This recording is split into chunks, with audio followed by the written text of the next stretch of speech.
Good morning and a very very happy morning. We are reading Ikigai, the Japanese secret of long and happy life.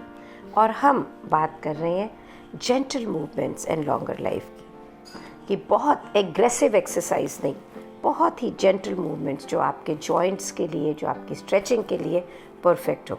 और कल हमने कुछ Japanese तरीके किए and today we are talking about yoga, जिसकी origination हमारे अपने देश भारत में हुई. ये जापान में बहुत ही पॉपुलर है, वेस्ट में भी पॉपुलर है और योगा कहीं भी किया जा सकता है. इसके जितने भी पोजेज़ हैं, आसन्स हैं, वो कोई pregnant women practitioners with physical disabilities कोई भी कर सकता है. राइटर कहता है ये इंडिया से आया और ये सदियों सदियों पहले डेवलप किया गया था, जहाँ पर कि आप अपने मेंटल और फिज़िकल एलिमेंट्स को यूनाइट कर सकें, हारमोनियस कर सकें. जो वर्ड योगा है, ये संस्कृत का टर्म योग से आया, जो कि रेफ़र करता है रादर योग एक ऐसा क्रॉस पीस जो बाइंड करता है ड्राफ्ट एनिमल्स को एक दूसरे से और काट से. तो योगा स्ट्राइव करता है आपकी बॉडी और माइंड को यूनाइट करने के लिए. ये हमें गाइड करता है एक हेल्दी लाइफस्टाइल के प्रति की, जहाँ पे हार्मनी है पूरी दुनिया के अराउंड, मीन्स पूरा यूनिवर्स, पूरी वर्ल्ड, और आप खुद एक हारमोनियस तरीके से रहें. सो योगा का मेन ऑब्जेक्टिव क्या है कि हम प्रकृति के पास रहें, हम मेंटल और फिज़िकल प्योरिफिकेशन पे काम करें और हम डिवाइन यानी आत्मिक जो फोर्सेस हैं उसके क्लोज हो. So there are different style of yoga, लेकिन जितने भी स्टाइल हैं योग के वो सारे एक सिमिलर गोल की तरफ हैं. और many different type of yogas that कई तरह के ट्रेडिशंस हैं, टेक्स्ट्स हैं और जो कि डेवलप करे गए, लेकिन रास्ता एक ही है जो कि मास्टर्स बोलते हैं, that is to submit of your best self, कि अपने लिए सबसे बेस्ट जो आपका सेल्फ है उसको क्रिएट करना. तो यहाँ पे उसके बाद में अलग अलग तरह के योगा है, that is Jnana yoga, yoga of wisdom, search of discipline and mental growth. Karma yoga, focus on action, on task, duties that benefit oneself and one's community. भक्ति योगा जो डिवोशन पर है, जो सरेंडर टू डिवाइन पर है. मंत्र योगा, ये मंत्रों के रिसाइटल के ऊपर विश्वास रखते हैं और स्टेट ऑफ रिलैक्सेशन क्रिएट करती हैं. कुंडलिनी योगा जो कि एक डाइवर्स स्टेप्स हैं ताकि आप डिज़ायर्ड मेंटल स्टेट को पा सकें. रजा योगा, इसे रॉयल पाथ है और ये ऐसे इसमें स्टेप्स हैं जो आपको कम्युनिकेशन विद वन सेल्फ और अदर्स के प्रति लेके जाता है. हठ योगा, ये सबसे ज़्यादा वाइड स्प्रेड है वेस्ट में और जापान के अंदर, जो कि आसनों और पोजेस के द्वारा कंबाइन करके एक बैलेंस क्रिएट करता है. और फिर बुक में 142 पेज के ऊपर सूर्य नमस्कार करने का एक पूरा तरीका बताया गया है और उसके फोटोग्राफ्स बताए गए हैं. तो ये मैं यहाँ पे कवर नहीं कर रही हूँ, क्योंकि सूर्य नमस्कार आप चाहें तो गूगल पे सर्च कर सकते हैं. और सूर्य नमस्कार बिना एक अच्छे टीचर से सीखे करने से you might go wrong also, या आप उसका कोई प्रॉपर वीडियो देख के ही करें.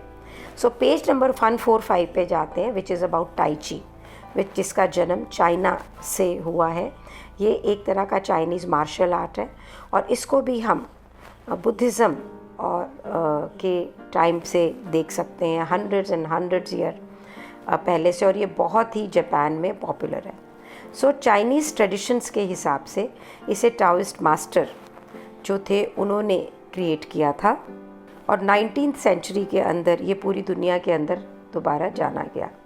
सो टाई ची जो है वो ओरिजिनली एक इंटरनल मार्शल आर्ट है और जिसका मीनिंग है it's goal was personal growth, कि पर्सनली अपने आप का विकास करना, यही इसका गोल था. फोकस्ड ऑन सेल्फ डिफेंस, अपने आप को बचाने पे फोकस करता हुआ जो टाई ची है, ये आपको सिखाता है कि आप अपने एडवर्सरीज़ को डिफीट कैसे करें सबसे कम मूवमेंट्स के साथ में, सबसे कम फोर्स लगा के. और आप अपनी एजिलिटी, मीन्स आप अपनी जैसे बच्चा बहुत एजाइल होता है ना, मूवमेंट्स कहीं भी मोड़ तोड़ लो, तो आप अपनी एजिलिटी पे रिलाय करते हैं least amount of force apply करने के लिए. टाई ची जो है एक बॉडी को हील करने के लिए, एक माइंड को हील करने के लिए भी इसे एज अ मीन देखा गया है। और अच्छी हेल्थ के लिए, इनर पीस के लिए भी टाई ची को यूज़ किया जाता है। और अपने सिटीजन्स को एनकरेज करने के लिए चाइनीज़ गवर्नमेंट इसे प्रमोट करती है एक एक्सरसाइज की तरह। ये इसका जो अपना ओरिजिनल कनेक्शन था मार्शल आर्ट से, वो अब कम होता चला जा रहा है और एक हेल्थ और वेल बीइंग के लिए इसको ज़्यादा यूज़ किया जा रहा है। इसी प्रकार टाई ची के डिफरेंट स्टाइल हैं, डिफरेंट स्कूल्स हैं, और जो बेस्ट नोन है वो है Chen style, which alternates between the slow movements and explosive ones, कि आप पहले कभी धीरे करते हैं फिर तेज़ करते हैं। यांग स्टाइल जो सबसे ज़्यादा वाइड स्प्रेड है अपने आकार में, और ये स्लो और फ्लूइड मूवमेंट्स के थ्रू होता है। Wu style that is utilise small, slow and deliberate movement. Hao style जो कि इंटरनल मूवमेंट्स, स्कोपिक एक्सटर्नल मूवमेंट जिसको देखा नहीं जा सके, ये सबसे कम प्रैक्टिस होता है टाई ची के फॉर्म्स में, इवन इन चाइना। कितने भी डिफरेंसेस हों टाई ची के अलग अलग तरीक़ों में, लेकिन उन सब का ऑब्जेक्टिव कॉमन है कि आप अपनी मूवमेंट को कंट्रोल करें स्टिलनेस के थ्रू। आप फोर्स, जो कोई आपके ऊपर कोई ताकत आजमाइश कर रहा है, आप उसे ओवर करें फिनिश के थ्रू, मीन्स कम से कम मूवमेंट में। To move second and arrive first means सबसे पहले जानना और फिर मूवमेंट करना, और अपने आप को जानना और अपने ओपोनेंट को जानना, मीन्स अवेयर होना। That is the objective of tie ची।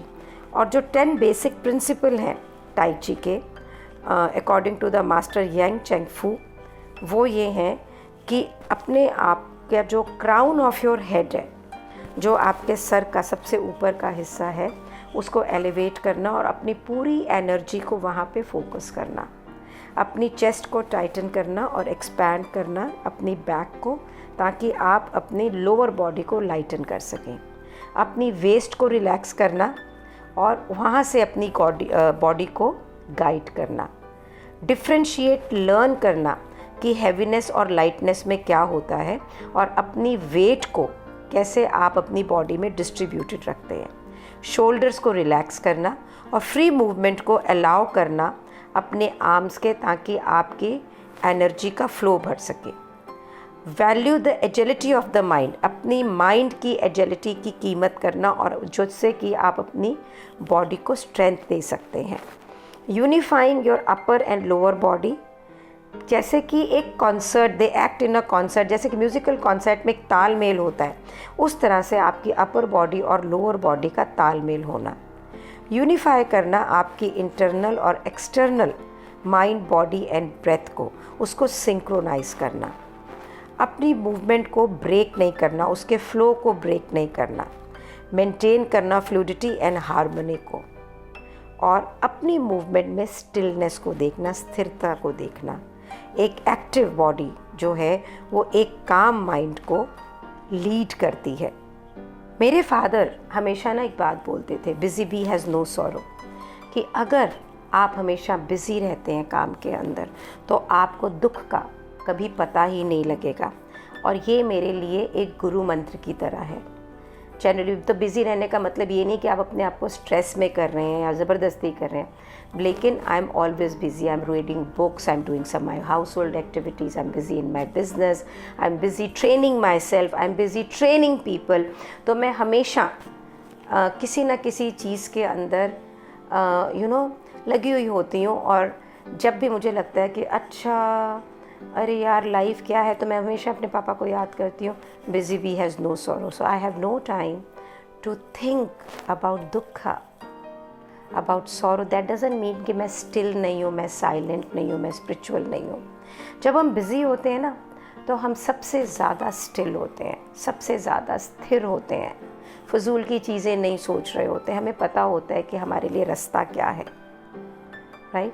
तो आगे पेज नंबर 147, 148 पे बहुत सारे स्टेप्स बताए गए हैं टाई ची की मूवमेंट्स के, which I am not reading. If you really need to go, you can go to YouTube and find out regarding Tai Chi movements. तो आगे राइटर और तरीके बता रहा है जो कि अलग अलग जगह पे specially in the east, China, Japan के अंदर यूज़ किए जाते हैं to keep yourself mentally and physically fit.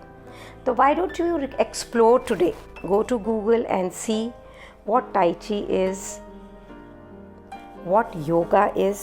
मैंने Tai Chi तो लोगों को करते हुए देखा है, किया नहीं है, बट योगा मैं सालों साल से कर रही हूँ. एंड बिलीव मी, रामबाण है फॉर अ हेल्दी बॉडी. और याद रहेगा कि हम अपनी लाइफ में वेल्थ क्रिएट करना चाहते हैं, हेल्थ क्रिएट करना चाहते हैं, या रिलेशनशिप क्रिएट करना चाहते हैं, कुछ भी करना चाहते हैं, सबसे पहले फॉरमोस्ट अगर हम हेल्दी हैं तभी हम मानसिक संतुलन में रह सकते हैं, तभी हम वेल्थ क्रिएट कर सकते हैं और तभी हमारे रिलेशनशिप वर्क करते हैं. हेल्थ, स्वास्थ्य आपका एक ऐसा एस्पेक्ट है जीवन का जो आपको हैप्पीनेस, जॉयस लिविंग देता है, और ये कभी भी किसी पैसे से ख़रीदा नहीं जा सकता है. सो मेरी आप सबसे रिक्वेस्ट है और आप सबसे डिमांड है कि आप अपनी बॉडी का, अपने जीवन का उसके रक्षक बने, उसके मेंटोर बने, और ज़रूर दिन में समय निकालें उसे बेस्ट वे में वर्क करने के लिए. आपका बॉडी एक टेम्पल की तरह है and you need to maintain it. Thank you so much ये स्पेस क्रिएट करने के लिए जहाँ हम इस बुक को पढ़ रहे हैं. ये मुझे भी इंस्पायर कर रही है, बहुतों को इंस्पायर कर रही है to relook at their lifestyle, and that's only because of you. Thank you so much for being in my life. Thank you so much.